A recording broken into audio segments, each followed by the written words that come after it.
So the next panel is actually a must panel for startup scene in Berlin. It's about the VC status of Berlin. So first of all, I would like to welcome our host for today, which is Ralf Rieke.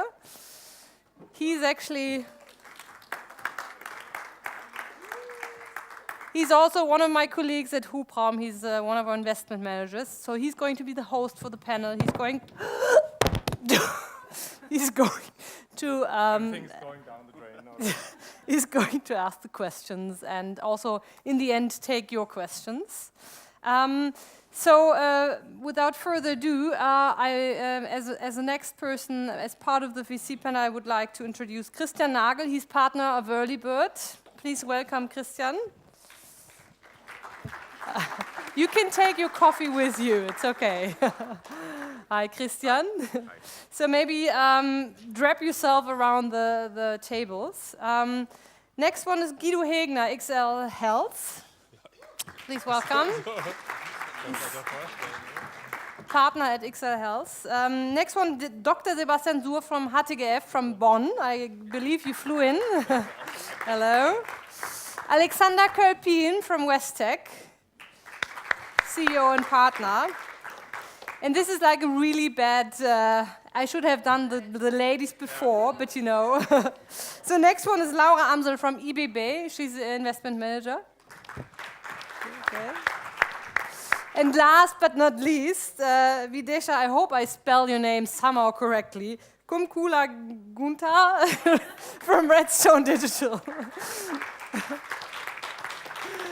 So I believe you have enough microphones. Maybe a short introduction from each and every one, and then I hand over to Ralf. Please have fun. See you later.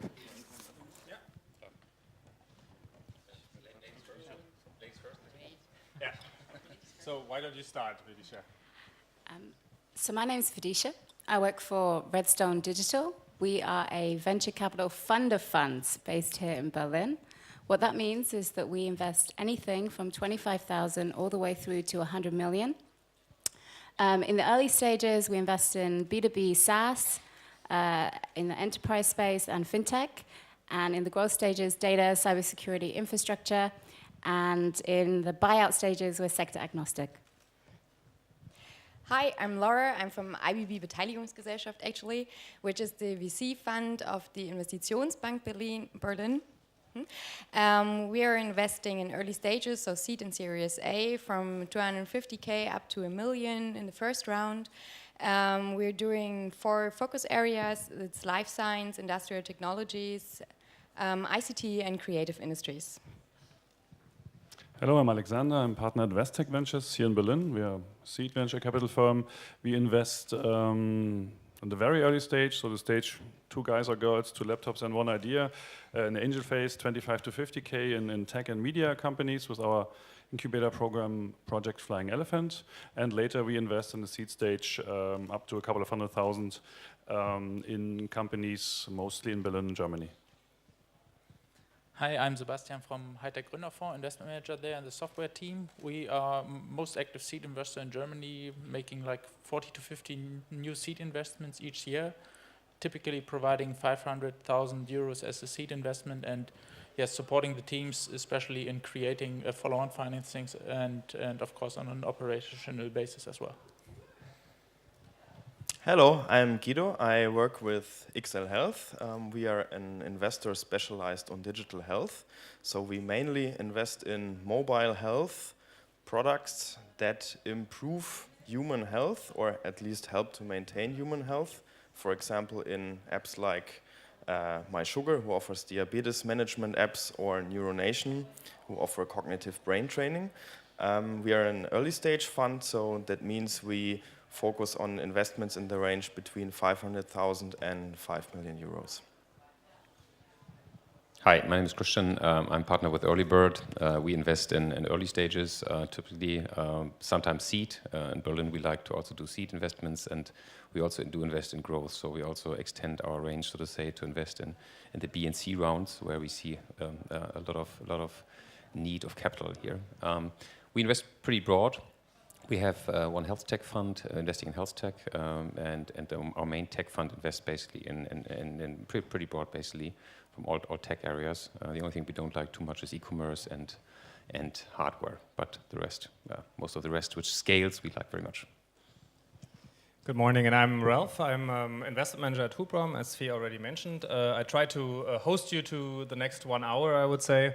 The goal is to be a little bit broader about the current status of the Berlin tech scene, but also deep dive a little bit into what is interesting for these guys when they are looking at startups and investing. So I would say we do a run through the main topics that are out there right now.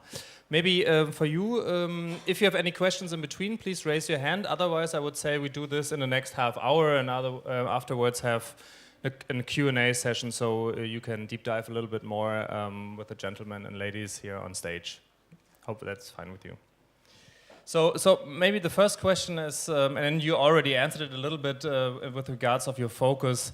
So what is innovation or disruption for you, and specifically for you as an investor? So what, if you look at the deck, what is that, what interests you the most? Maybe you can say something about that. Start, like anyone? Yeah, well, for us, we call it everything what is breakthrough, and breakthrough we mean really from the customer perspective. So really what changes things. So it's not something which is optimized or a little increase. So it's really has to be some more breakthrough in a dimension. And what we look is and how can this be? What can this be? We look always after lock-in. So we like things where you can create a kind of lock-in, basically, where you get customers and the customers don't leave soon or never. And this goes for B2B as well as B2C. So this goes both ways. And there we distinguish between, and that may be interesting for you, between, we call it the backward-looking lock-in. So once you have locked in a customer, the customer stays, so less churn. Again, this goes for B2B and B2C. And we also look for forward-looking lock-in, meaning that you can win the next customer easier because you already have experience with your existing customers. So this creates for us a great business model which can be valued higher than other business models which don't have these kind of two things in terms of lock-in. There are a couple of other things, but maybe I pass over to my colleagues here. So maybe Guido, like in regards to your very specific focus, I think there's even a deeper or knowledge of disruption in your field. I don't know, like how do you look at this topic?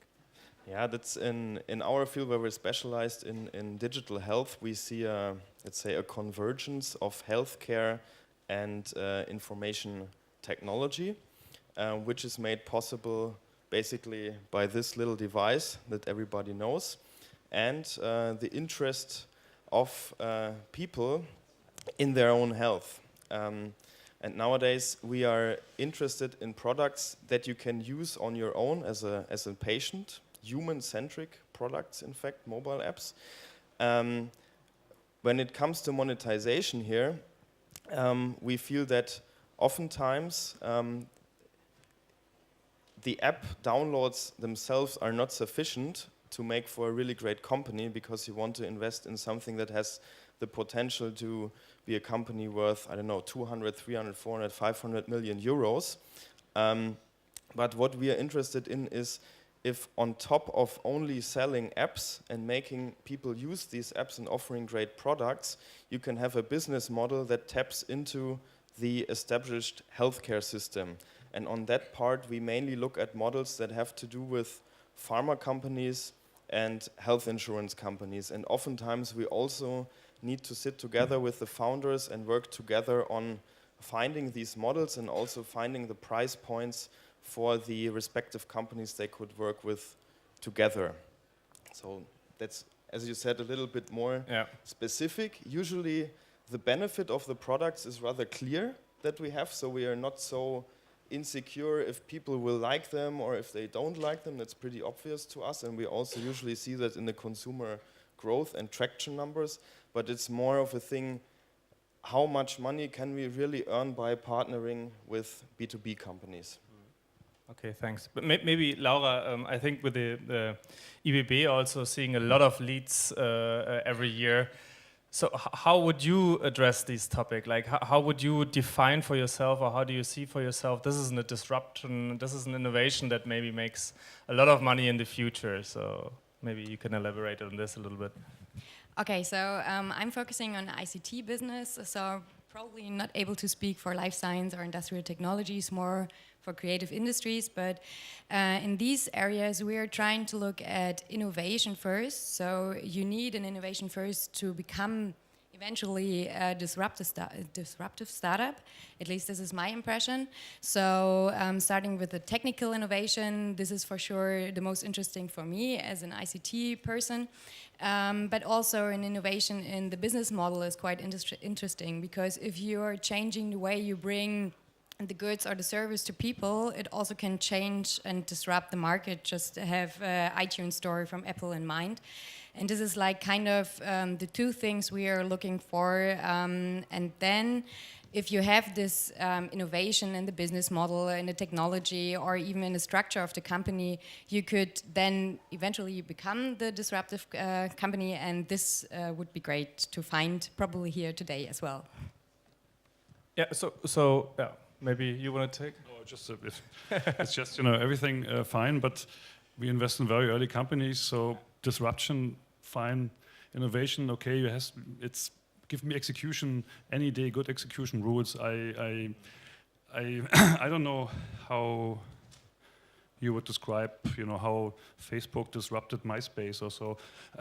Execution rules, the good product, good service, and that's what I'm looking for. Yeah, and that would be also the next question, kind of like, how do you look for that? I mean, what is it? I mean, in the first time you get a deck, receive a deck by a team, I mean, you can see the CV or whatever, but what is it in a deck, like 15 pages, that really fascinates you? And maybe you can start with this and then because go we probably invest the earliest here from all of you. So, and that also means that we have nothing to rely on besides, you know, two people sitting in front of me and a PowerPoint deck.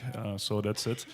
So I have to look at the team. I have to like the market. I have to see innovation in the product, and all this has to be there. But in the end, I have to decide upon the people and the feeling. You know, whatever they did before. Maybe they did companies before, even if they failed, fine. They did it, and that's for me the first point where I have to decide: do I trust them for pulling this off? And even in our seed investments, I mean, you don't have really data. You have some prototype, you have sometimes first users, but in the stages we invest in, so the rounds much below 1 million, there's often, you know, not a you know, some graph to be seen, and you just try to pull it off for the next couple of months and years and hope that's going to happen. It's basically trusting the people and liking the product and the market. Vidisha, maybe you can take the microphone for a second. So we met last week, this week in Cologne, and we had talks with a couple of teams.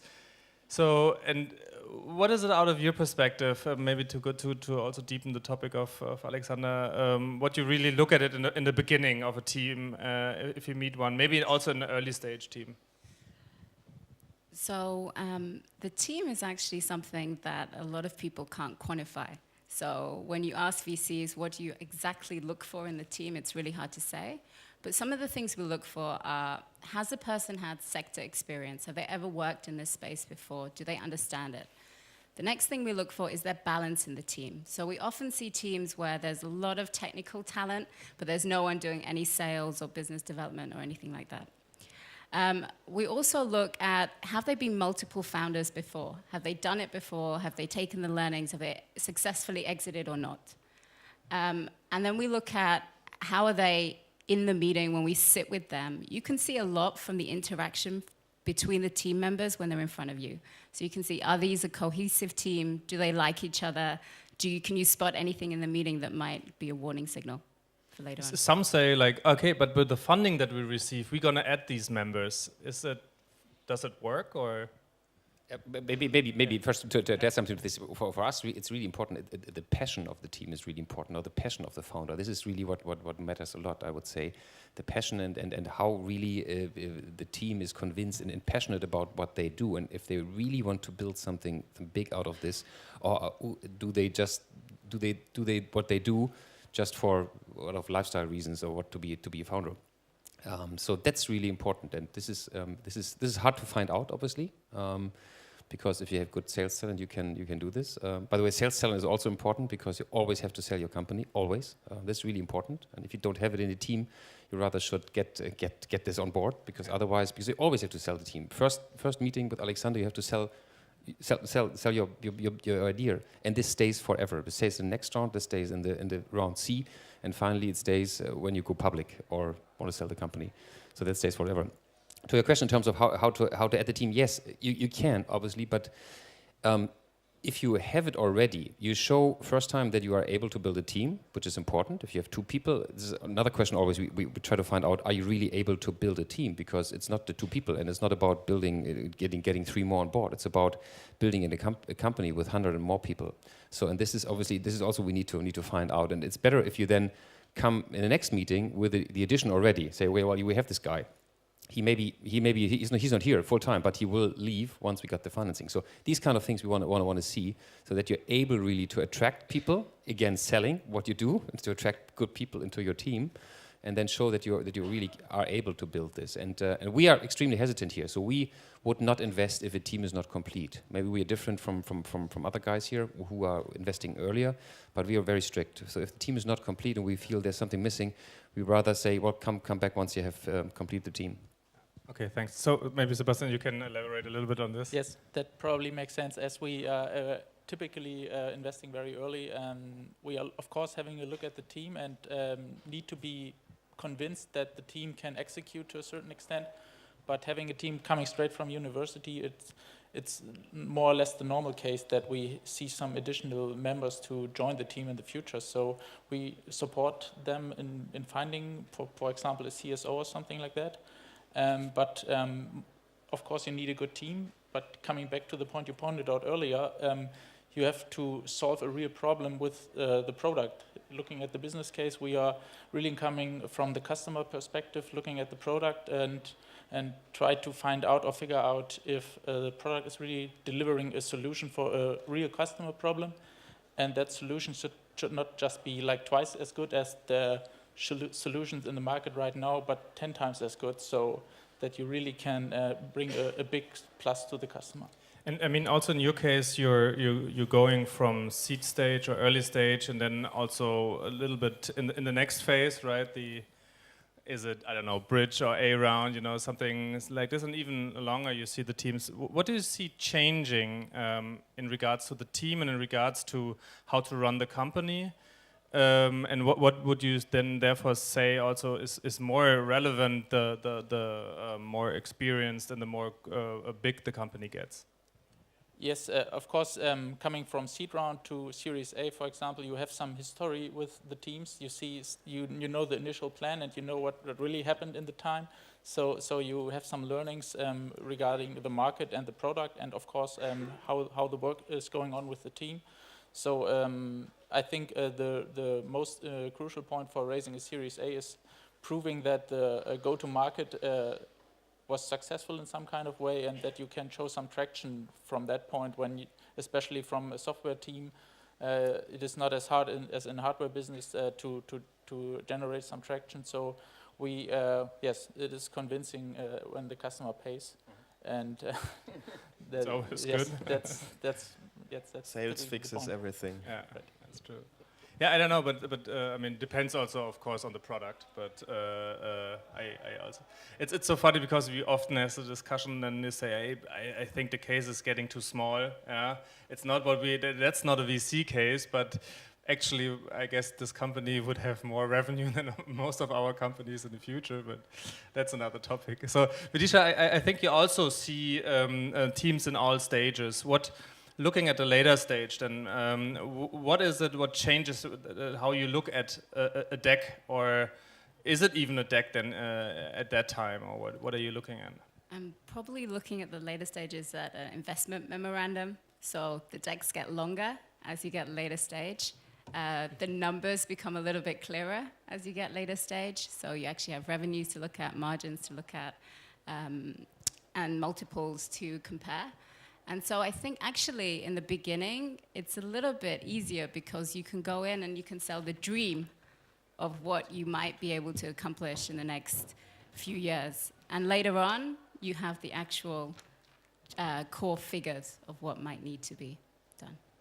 Okay, thanks. So what I sometimes see is that people or teams tend to think to the next funding round, and I think that's a problem. So, because exactly what you were talking about, then a larger deck, more numbers, and so on. So, what do you think to without being totally up in the sky? How far should you look as a founder?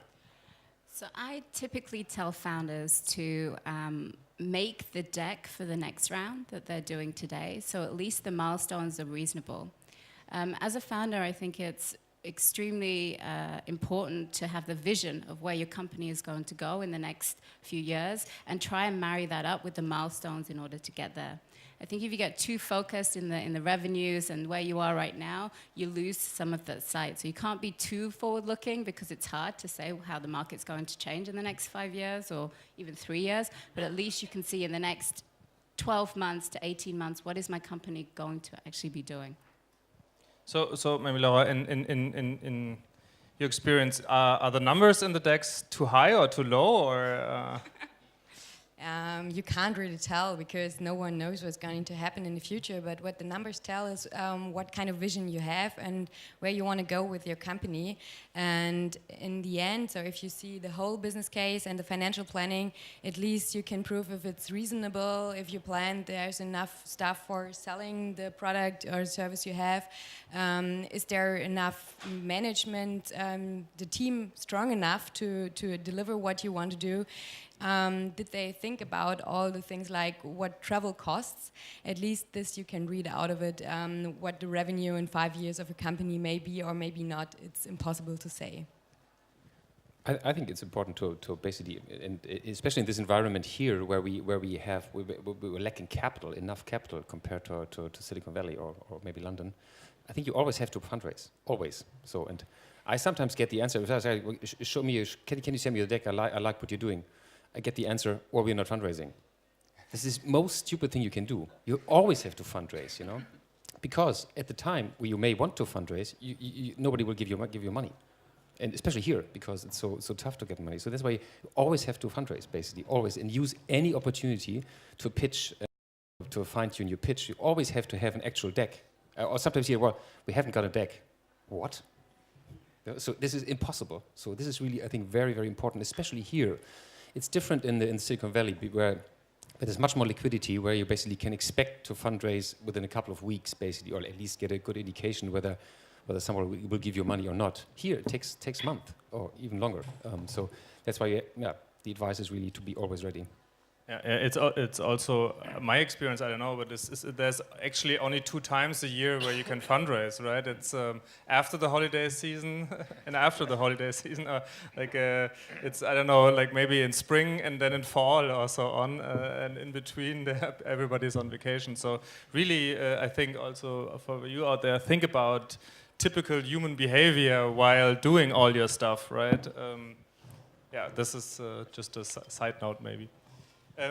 Maybe to add something on that, it's of course somehow how to address reality in some kind of way. It typically makes sense for our teams, especially to develop like 2 scenarios, of course, to address different potential investors and see, for example, a big case with a 5 million Series A. We go for internationalization and can invest such amounts, and a smaller case for potentially other investors who just fits their taste and their investment focus. So that of course makes sense just to address and to maximize the probability to generate that Series A that you need in any way. I just wanted to add, so if you have the pitch deck ready, always have the numbers ready as well. Yeah. I like often it's the situation. I'm only the CTO. I don't know the numbers right now, so I think depending on the stage, you should really know them. But maybe Guido, I always have one point. I don't know how it is with you. I think especially there. But sometimes teams apply, but say I only apply if you sign an NDA. So I don't know. Do you face this often? What is your reaction? So NDA is like a non-disclosure, so you're not allowed to talk about it. Yeah. Yes, this happens sometimes, and I could take you through the whole funnel now, how we deal with it. No, but the quick answer is that, of course, we encourage then founders only to share the information with us that they are comfortable sharing with, because oftentimes then you already can give an indication if this is something that's interesting for us in general, or if it's out of our investment scope or focus, for example, already.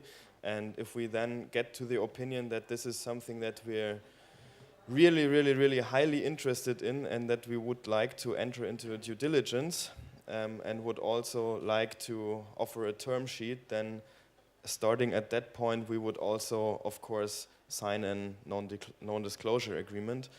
In the other cases, it just doesn't make any sense for us, because anyway, we don't use this information for competitive things, and also the administrative, let's say, overhead to deal with all of this is nothing that you can do with a few people sitting around. It doesn't make any sense at all.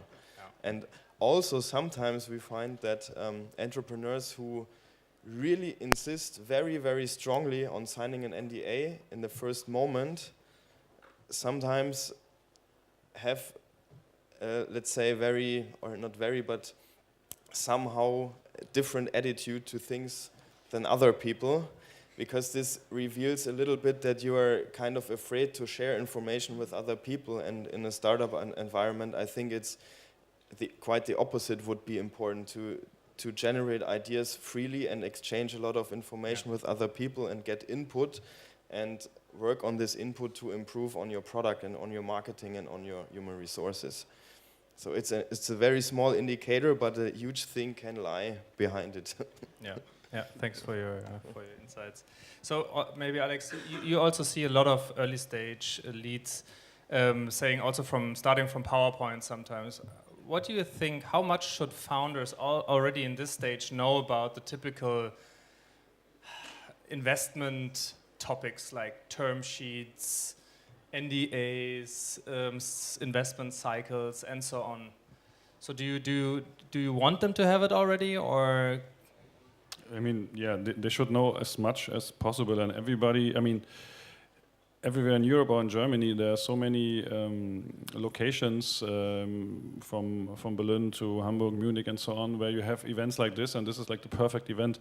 If you don't manage in the months leading to your first talking to your angels and investors to find out how you should do that, what to do with an NDA, and what belongs in a pitch deck, then I can only assume as an investor that you do the rest of your job as the same way, well, unprepared basically, and that's the reason not to invest. So it's so easy to find blogs in German, also in deutscher Sprache, or in English, which deal with all this you need to know to start a company, to start a startup, to start fundraising, what an MVP is, and so on, that without this preparation, there can only be no exceptions also apply.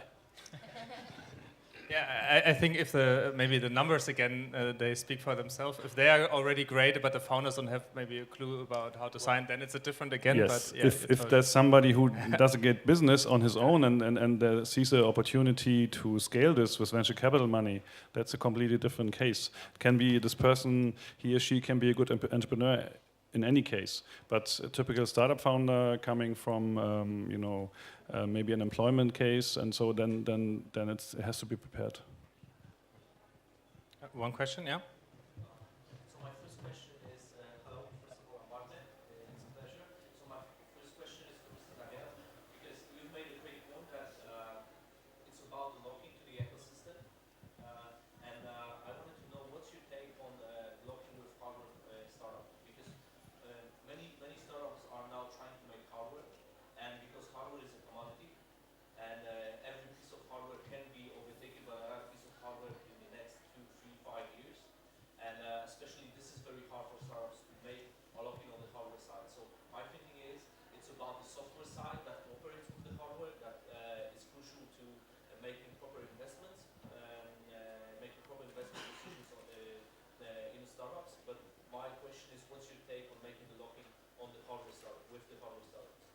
Yeah, you mentioned exactly what the issue is. Hardware becomes commoditized, so the differentiation in future in all dimensions, in all industries basically, is no longer valid or it creates high value because it's being commoditized and can be copied easily. I think the point, and this is also why we don't like to invest in pure hardware. I think what you need to create is you need to create the software part of it, basically the service around the hardware. So if you then combine this, then this can create also a lock-in. So whenever you have something basically in hardware, where you basically have a service on top, and then you can create a lock-in by whatever means, you know, a different dimension. But this is exactly what we would like then, in combination with the hardware. But the pure hardware, I think, delivering pure hardware with nothing else is very difficult to get financing for. Just a follow-up question. Some of the companies are trying to raise money for products through Kickstarter. So, okay, some of the hardware products are made for hardware or software products, but mostly hardware. And they are trying to raise the money through Kickstarter. Some of them do successful campaigns on Kickstarter. And that may be a validation that there is consumer, that it may be a great consumer product. And then what's your investment take on those startups that already have made, for example, successful Kickstarter campaigns? Are you interested in making, for example, a seed? So maybe a Kickstarter campaign can be a pre-seed money, so that's $50K, $100,000, and then if they are going to raise money from VCs or early stage VCs, what's your take on those companies? I mean, I'm not saying that you can't earn money with hardware, but hardware is just a tough VC case in the end. So if you have some success that shows us that there obviously is demand, still the question remains, and it would be only interesting for us if this is a combination. If it's just a hardware, if it's just new glasses, whatever, new earphones, it's okay.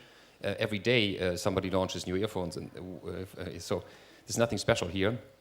Only if it combines, then obviously it's a proof case, obviously, that there is demand for this product, and if the service is also basically building the lockup or building the differentiation, then it may become interesting. Sometimes you can through Kickstarter make a valid point that you have a product that can be sold. Yes, absolutely, yeah. Yeah, I mean, maybe you can also take the discussion afterwards then and deepen it. Great. So maybe before we start the Q&A, and it's already going in the right direction. For me, it would be like kind of the state of the Berlin ecosystem, the topic that is always talking about. But where do you see yourself? So I don't know. Like I came back 4 years ago, and suddenly there was more than one event. There was more investors coming in.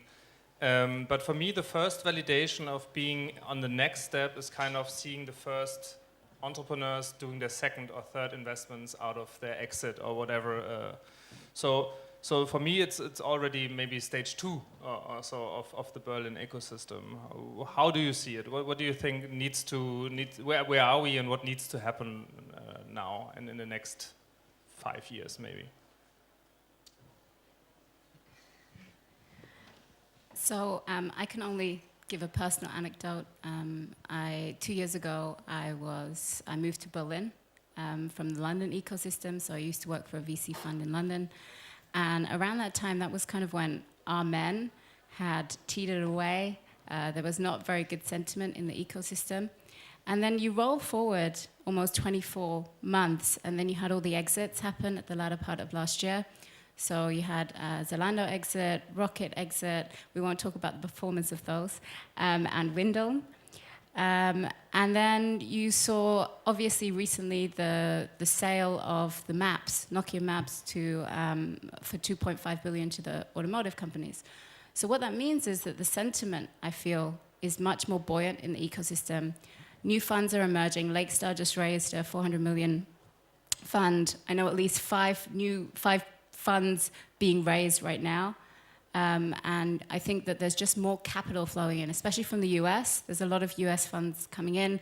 If you think about Peter Thiel's fund, Vala Capital, they just did 2 investments in the Berlin ecosystem, number 26 and IM.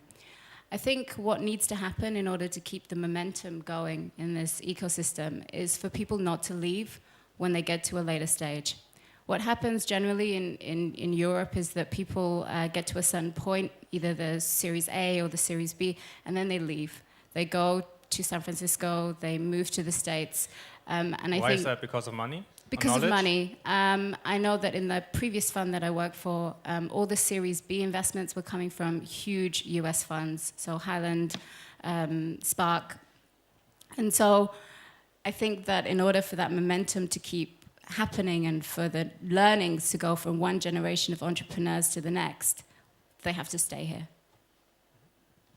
Maybe we go through the line and it's a kind of a final statement as well.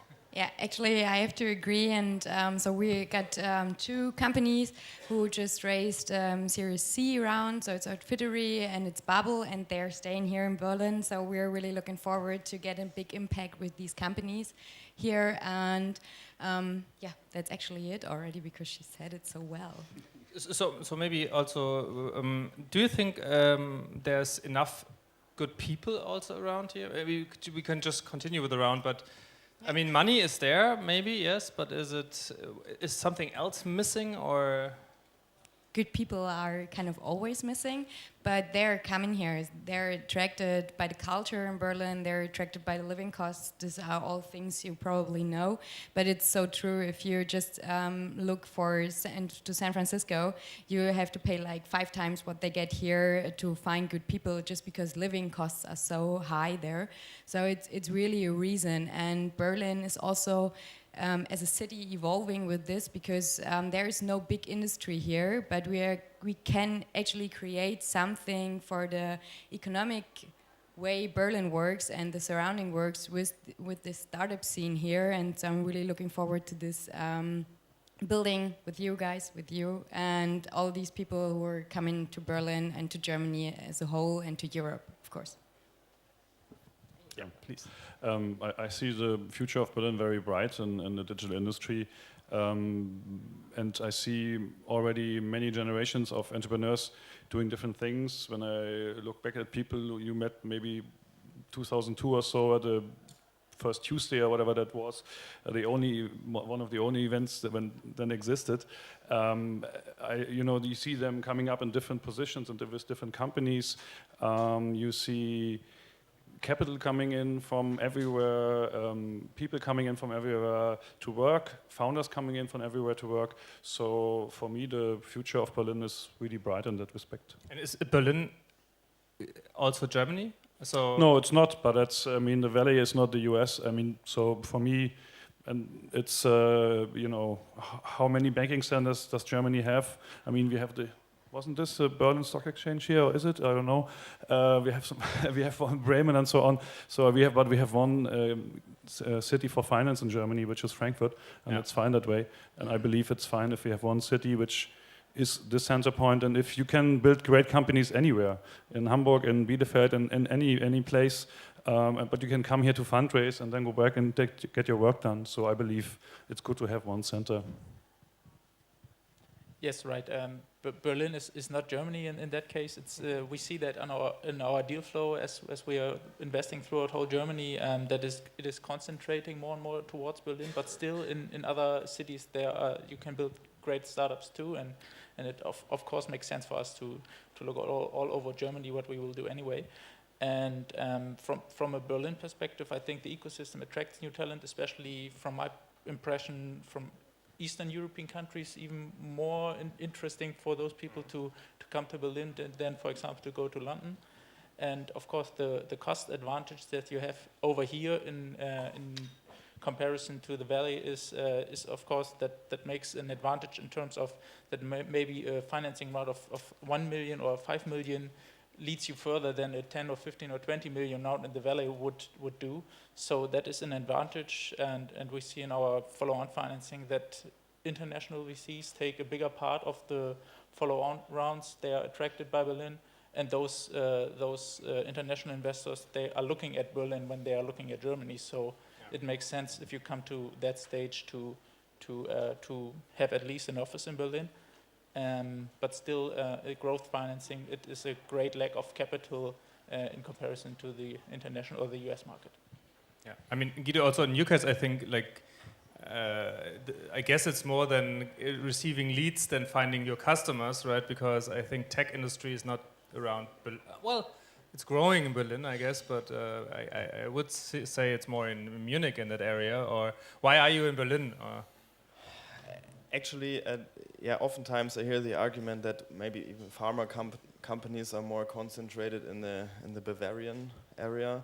However, we see the more important part of building a digital health startup in getting the team together and building a IT consumer product which generates traction. And I think that Berlin is doing pretty well here. And also talking a little bit about what we see in the startup landscape, I remember that in 2007, I think it was, we had the exit of StudiVZ. I don't know if any of you still remember this company, but it used to be a very good Facebook competitor. And at that time, rumors were that the exit was the incredible amount of 80 or maybe even 90 million euros that was paid for this company. And everyone was like, oh my God, this is absolutely fantastic. Such a successful company coming from Germany, such a successful startup. And at that time, of course, it was amazing because it was one of the first consumer internet companies with the relevant exit. And now recently I noticed while reading through Deutsche Startups and Gründerszene, there popped up a company that I've only heard about a little bit before. It was called Auto One Group, doing something with used cars, and a business model somehow sounded familiar. And then I read, oh, okay, and by the way, the valuation seems to be €1 billion right now. So actually, within these 8 years, you have the shift from one small company doing an amazing exit with 80 millions to you don't know even anymore which $1 billion or €1 billion startups are around in Berlin. And I think currently there must be, probably you know that better, 5, 6 or 7 of them in Berlin. So I think we're doing pretty well. But there's not only the things that we can see and touch, but also the things that might be invisible, like regulation, for example. And here, I think it's not necessarily my political standpoint, but at least for startups, I think it would be beneficial if the investment taxation law, putting more tax burdens on business angels, doesn't go through in the end, because I think it would considerably damage the seed investment activity here. And also I think that maybe we can get some inspiration from Silicon Valley, where you have in California, I think the only state in the US where you don't have non-compete clauses in labor contracts. So that means there's a very good flow of employees from one company to the other. And on top of that, you have more the concept of employment at will, which means that it's a lot easier for companies in California to hire and fire people. I'm not saying that this is necessarily a good thing to only hire people just in order to fire them 1 month later, but it would ease the things or the operational things that a startup has to do in the very beginning, which is assembling a team, which gets easier if you convince somebody and he does not have to wait 3 months because of his termination period. Or if you have to pivot and unfortunately you will have to let go of 10 or even 15 people, that you don't have to deal with all the authorities and you get Kündigungsschutzklagen and all that kind of stuff. And in the end, this whole mess might break the whole company, while instead if you have the possibility to just let go some of the people, then it might actually save what you're doing here. And this is something that I would hope for that could change in the future, at least. Maybe also a topic for another panel, I would say. It's so big, yeah. But yeah, thanks a lot. Yeah, I just wanted to add a footnote to what Guido said. So I'm glad a couple of you know what StudiVZ is. And I should say that the partner within our fund, Michael Brehm, he used to be a prolific angel investor, and now he's part of the Redstone Fund. So that's another movement we're seeing, which is angels now going out and raising their own funds or creating their own funds. Thanks. Maybe another footnote to this. Some people may not know, but there was the offer from Facebook to buy StudiVZ in exchange for 5% of their shares. Can you imagine what this would be worth or would have been worth for them? So it's another side note.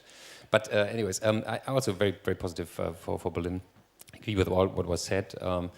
And I think we have the critical mass here now. So this is, I don't get the question asked, is it going away? Is it a bubble? I don't get this question asked. I think now we have the critical mass here in Berlin, which is good. So it's a cluster now.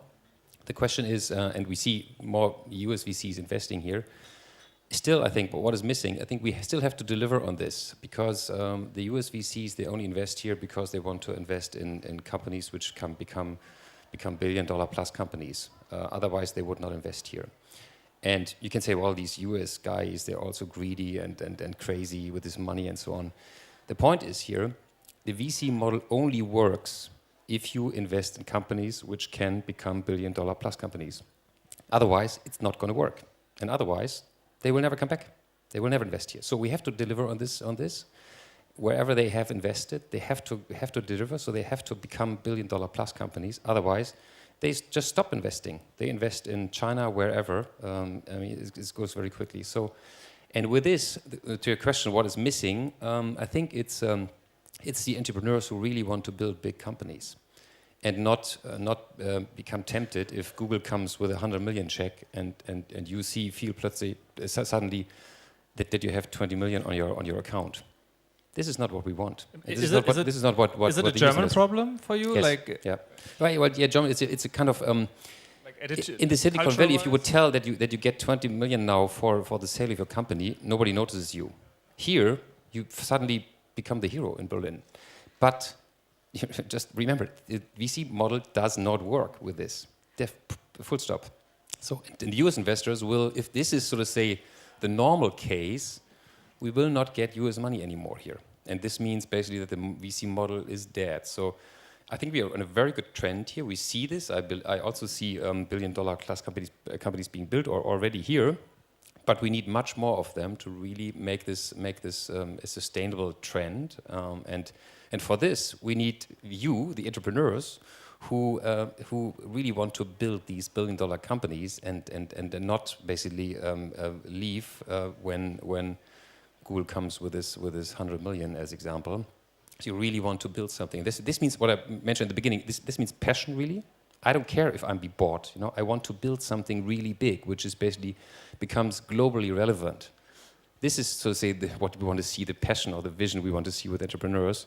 And then, obviously, that holds, even if Google comes or Microsoft or whoever, and waving with a check. Thanks a lot. So maybe we can open the discussion with you, Vidisha, and then go to the audience. Yeah, I just wanted to say, word of warning, just if Facebook or Google or anyone else comes and decides to acquire you, just make sure that you can defend your business model against a US competitor. Christian kindly commented on the StudiVZ story where Michi had a chance to sell his stake of 5%, and he did have the passion to think that he could build out his business and make it a European champion. Unfortunately, not against the might of Facebook. Thanks a lot. So maybe we open up for the Q&A. Okay. Maybe first mention your name and your company or what you do. Okay. Hi, I'm Thomas. ProGlove? I'm the founder of ProGlove. So it's a smart glove for industries. So basically it makes the worker in logistics and manufacturing more efficient. So we are fundraising right now. And we're talking to US VCs, also to German VCs. And we see a difference in valuation of sometimes times 2, times 3. But we are a German company. Our customers are based in Munich. Our customers are in Munich. Sorry, it's working.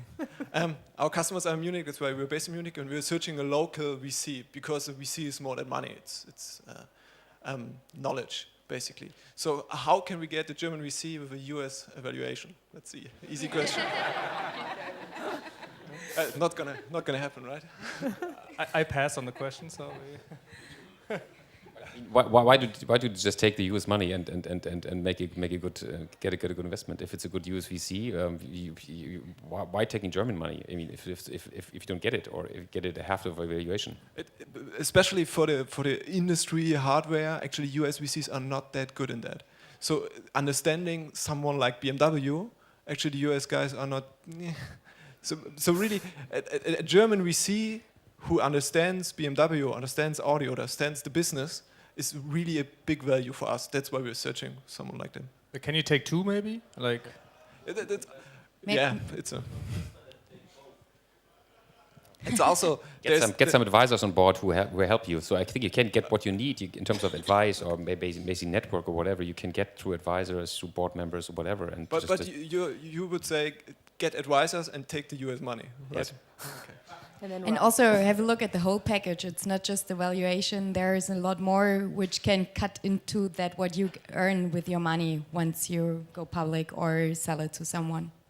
And the valuation is, in my opinion, only a valuation if you really got a term sheet on the table, somebody willing to invest in you, not numbers which are going around in the air. And the second thing I would is valuation have also to do. You have to have a sufficient runtime for a year or so, which with the wages in Germany being like a half or sometimes 1/3 in software engineering, compared to the Valley. So valuation is only one point of the equation. The other is costs, in my opinion. Some more questions. Question answered. More questions? This is a power round of German. Come on. Thank you again. I'm Bartek. My question is, because you've touched on the Central and Eastern European startups, and my question is, what's your take, what's your investment scope on Central and Eastern European startup? Because most of the companies there, for example, in Poland or Hungary, are funded on a seed level, but they are having troubles raising money on an A round because of the lack of funds. And for example, today we have companies in Poland that are, for example, have revenues for in $250,000. Nearly break even, and they are having troubles raising an A round in Poland because of lack of funds. And what's your take on investment scope and trying to get those great companies from Central and Eastern Europe? So maybe I can start, because we have a fund in Poland, and I see it the same way that you see it. I mean, they just come over, so they grow, and then I think for us it's a good, at least as a Deutsche Telekom, it's a perfect straight line to fund them on the next level then. Yeah, but I know all the funds in Poland, okay, and the main problem is that when it comes to doing A rounds, they don't do A rounds. They do seed and early stage investing because they don't have the money for doing A rounds. And that's a structural problem, both in Poland, in Czech Republic, in Hungary. So my question is, do you want to have an access to the startups in Central and Eastern Europe in your pipeline, or is it just Berlin and Germany centric? I think that doesn't. I think the question has to be answered in a different way, because it depends on what it is. If you are building a business for Poland, basically for the Polish market, I think this is something which obviously hard to attract investors outside. If you basically have a product which is if they are going global attractive for for Europe or targeting global, Europe, you can go to Berlin, London, wherever the money is, and present and pitch your case there. And then if it's really tapping into global markets and has all the ingredients we discussed about, then I think you should be able to raise money. So I think also, like what I saw in the last 2-3 years, is that there are no borders anymore, at least in our case. So we started only investing in Germany, but it doesn't make any sense. And that's why we are at least in Krakow. It's for us, it's an interesting area. Okay. So I think we're at the end. We're running out of time. When